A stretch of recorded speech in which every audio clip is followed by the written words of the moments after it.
Hello, I'm Hank Green, and welcome to this special edition of SciShow News. 8 months ago, the final stage of the Mars Science Laboratory's launch vehicle pushed the craft to 13,000 miles per hour, ready for its journey to Mars. The Mars Science Laboratory, or Curiosity rover, is a massive interplanetary payload, the largest ever delivered to the surface of a planet, and 5 times larger than any previous rover. The logistics of getting it not just to the surface of Mars, but to a very particular spot on the surface of Mars, boggle my mind. The calm of the first 8.5 months of this journey will end as the spacecraft enters the Martian atmosphere, still traveling at around 13,000 miles per hour. At that moment, the craft will lose contact with us.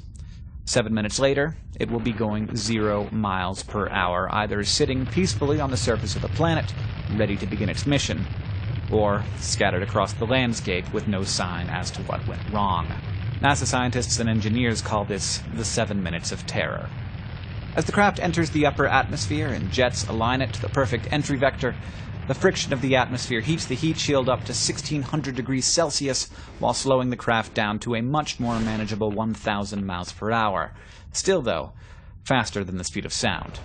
But while the Martian atmosphere is certainly thick enough to burn up an improperly shielded spacecraft, it is not thick enough to slow it down to subsonic speeds. So that job is done by a parachute.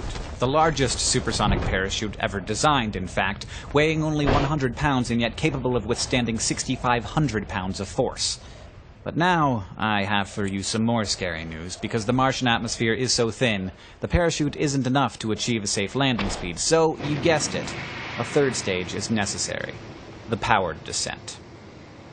The parachute detaches and the falling craft is caught by retro-rockets which slow it further, jetting it away from the parachute so it doesn't get tangled up, and eliminating not just vertical but horizontal speed. The craft now uses radar and cameras not just to see how high it is, but to spot its landing area, so that it can hit the surface in a previously defined area that isn't just safe, it's also scientifically fascinating, at the base of a 6-kilometer high mountain.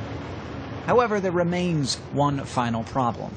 If it lowered itself all the way to the surface on rockets, the amount of dust kicked up in that process could permanently damage many of the instruments. So instead, the lander is lowered down on a 21-foot tether, a system engineers call the sky crane maneuver. After the wheels hit the ground, the rocket portion detaches, accelerates up, and then crashes at a safe distance. At this point, and only if all of those things go perfectly, the craft will send out a signal letting us know that it is safely on the planet's surface. And we can all let out a huge sigh of relief. I will be watching and live tweeting the night of August 5th, 1:30 a.m. Eastern, 10:30 p.m. Pacific.